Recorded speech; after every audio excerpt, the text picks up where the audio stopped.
Hola, buenos días a todos. Bueno, viéndolos aquí me siento como en casa.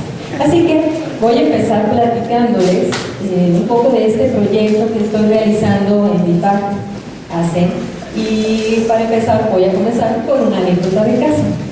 Cuando yo era muy chiquita, mi hermana que me sigue a mí, me lleva 1 año, 8 meses. Entonces estaba seguidita de mí. Y ella nació con un problema en sus ojos, tenía estrabismo. Entonces, cuando yo estaba en el kinder, mi mamá me encargó que le ayudara, que le impulsara, le costaba mucho trabajo hacer sus tareas, etcétera, los ejercicios que tenía que hacer. Y pues bueno, yo me dedicaba en las tardes a decirle, ándale Cristi, vamos haciendo juntas la tarea, ándale Cristi, vamos a hacerlo, sí puedes, etcétera, animarla, ¿no? Bueno, pues resulta que mi hermanita hace algunos años terminó el doctorado, entonces yo me quedé con la idea de que más o menos lo había hecho bien, eso de motivar a aprender. Entonces me la creí y bueno, esto de enseñar y de ayudar a otros a pensar, creo que es como darle una red al pescador en lugar de darle peces, que es algo que siempre he practicado y he vivido muchos años de mi vida dando clases, enseñando cosas muy diversas. Cuando yo entré al IFIN, tenía una idea muy concreta. ¿Cómo hacer que la filosofía llegue a los más necesitados?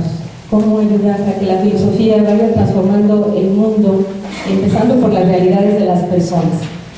Y con esta idea estudié filosofía. Y al salir de la carrera, aún estaba haciendo mi tesis, busqué qué hacer.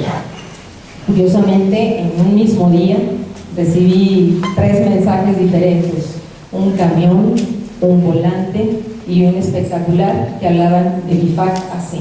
Dije, bueno, vamos viendo qué es BIFAC AC, ¿no?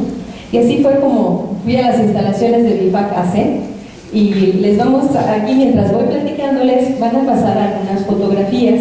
No me voy a distraer mucho con ellas, cada una va a durar 1 minuto, así es que son 12 imágenes, me van a dar mi tiempo para ir logrando. BIFAC AC es una asociación que trabaja con mujeres embarazadas.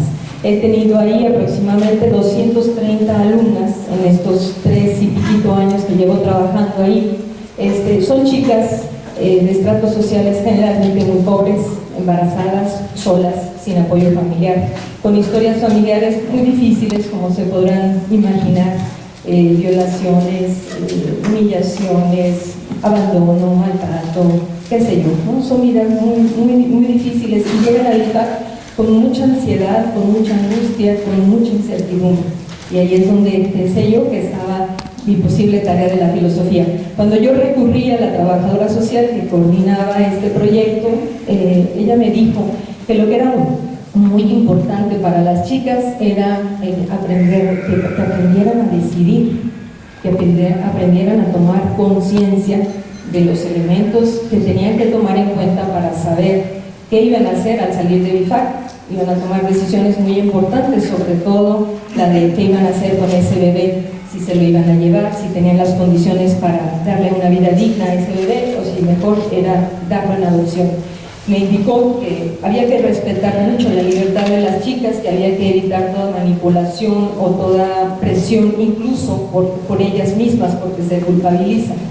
Entonces, mi trabajo iba a ser realizar un taller de formación humana para ayudarles y darles elementos. Y fue así como comencé. Y me propuse un objetivo, que era el de darles a las chicas una visión más amplia acerca de lo que es el ser humano, pero no solo más amplia, más profunda y más integrada en todas sus dimensiones, para que en primer lugar ellas se valoraran a sí mismas, utilizaran los recursos que tienen, se abrieran nuevas posibilidades y todo con la finalidad de que asumieran la responsabilidad y el compromiso de construir su propia vida. Entonces este fue mi objetivo fundamental. Y a raíz de esto, pues, se fueron generando también algunos otros objetivos y entre ellos está, pues, el ejercitar su capacidad de razonamiento, de pensamiento, ejercitar la posibilidad de que hicieran un análisis existencial de los elementos de su vida, de las determinaciones y de las posibilidades, de lo dado, de lo propio, que aprendieran también a contemplar su vida en un sentido más amplio en el tiempo, que aprendieran a recuperar su pasado con más paz, con más armonía, que lo integraran a sus decisiones presentes, que pudieran tener también una visión de futuro, una expectativa de futuro, unas metas, y que estas metas estuvieran sopesadas en lo que pueden realmente realizar, en el esfuerzo que implica. También en ellas era muy importante la integración de todas sus dimensiones, su cuerpo, su espíritu, su mente, sus relaciones, que hicieran un análisis, por supuesto, de la manera como han ido realizando sus relaciones humanas, entendiendo con ellas que en parte son responsables y en parte no, y que pudieran distinguir lo que es culpa de lo que es responsabilidad, ¿no? Con estos, más o menos con estos objetivos, tracé mi programa. Hoy tiene aproximadamente unas 30. ¿Van 5 minutos o me faltan 5? Me quedan 5. Ok, vamos bien. Bueno, con esto comencé a ir trazando clases. Fueron saliendo espontáneamente, ¿no? Espontáneamente, viendo sus necesidades. Inicié con 10, hoy son más de 30, un poquito más de 30.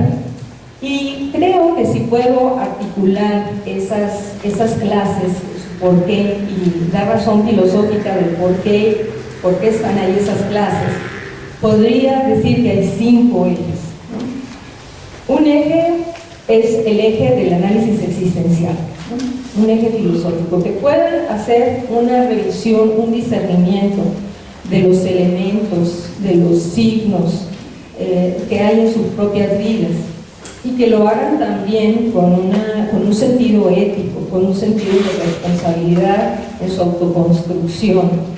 Entonces, con esto vemos temas, por ejemplo, como el sentido de la vida, como el valor de la vida humana, como cuáles son las determinaciones, cuáles son tus posibilidades, cuáles serían las metas que tú anhelas en la vida. Entonces, más o menos de esta manera se trabaja este eje.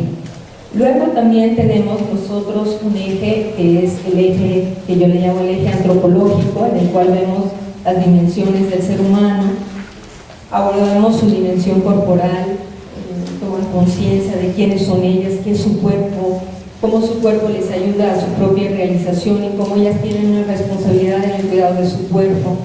También revisamos mucho la dimensión afectiva, que busquen integrar sus propios sentimientos y encauzarlos positivamente. Aquí vemos, por ejemplo, en esta integración de todas las dimensiones, la imagen de la Auriga de Platón, ¿no?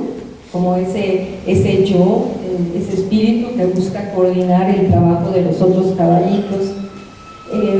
También vemos la dimensión temporal del ser humano.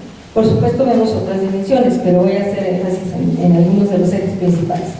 Dimensión temporal del ser humano, en la cual vemos, tratamos de rescatar a través de la escritura de su propia biografía en los distintos momentos y etapas de la vida, cómo su pasado puede ser resignificado de diversas maneras para que este pasado sirva como un aprendizaje que te ayuda a tomar las decisiones que tienes que tomar en el presente de una manera más consciente, más clara, o sea, aclarar la propia existencia, integrando tu pasado, distinguiendo qué cosas han sido tu responsabilidad y qué cosas han sido con una visión crítica de tu ambiente, de tu familia.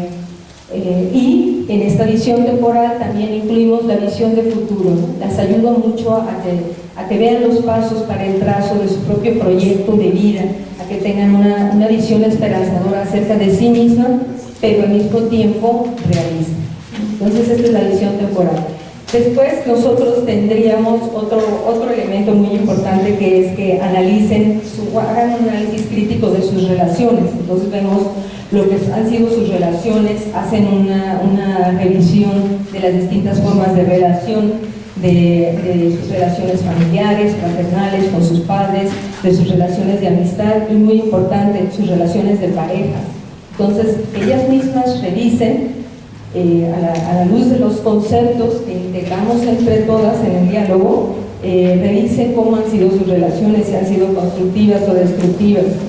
Y finalmente mi quinto eje también es el que puedan realizar como una elaboración y reelaboración de muchos de sus conceptos que les van a ayudar como a iluminar la propia vida, ¿no? Entonces conceptos como la libertad, como el amor, como la paz, como la violencia, como el perdón, como la educación, como qué es el bien o qué es el mal, son conceptos que les ayudan y cada uno de ellos ocupa una clase en la que hablamos de ese concepto y es un parámetro importante para, a la luz de estos conceptos, poder reflexionar la propia vida, ¿no? Ahora, ¿cómo realizo el proyecto? Bueno, básicamente son dos acciones. Es un taller en el que hago yo un diálogo, una exposición, y les propongo el punto de vista de algún filósofo relacionado con el tema, de manera muy breve, una frase, un texto muy cortito, una idea, un concepto, ¿sí?, que ellos puedan integrar a las experiencias que ya todas ellas han expresado acerca de ese tema.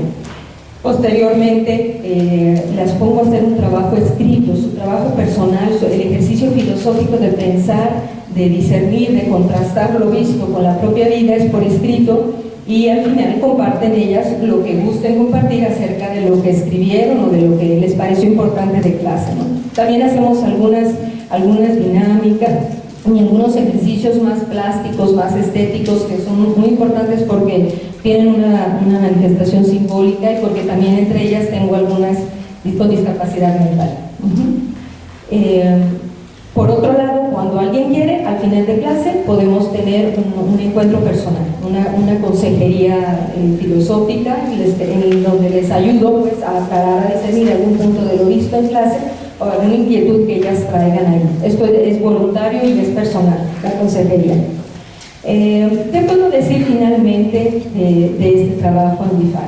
¿Qué es lo que he podido observar? Lo que observo es que la clase les gusta, sorprendentemente. O sea, les digo filosofía y se me quedan viendo. Comienzo a platicarles qué es la filosofía con las imágenes que describí en el texto de la revista y pareciera que prendo una mecha, ¿no? Se conectan. Las veo salir más claras, más fuertes, más listas para ir tomando sus decisiones, las veo valorándose más, las veo abriéndose posibilidades, las veo en general saliendo más contentas y más plantadas. Yo creo que ocurre algo muy importante, es un signo con el que quiero terminar. Toman las riendas de su vida. Creo que esto es lo que sucede allí, ¿no? Toman las riendas de su vida y se sienten con la capacidad de hacerlo, ¿no? Entonces llegan niñas, llegan adolescentes y salen mujeres, algunas con un hijo en los brazos y otras con un dolor muy grande de haber dejado un hijo en adopción, pero con la sensación de que lo hicieron porque era lo mejor para sus propias vidas o lo mejor para ese bebé. Con esto quiero terminar. Muchas gracias.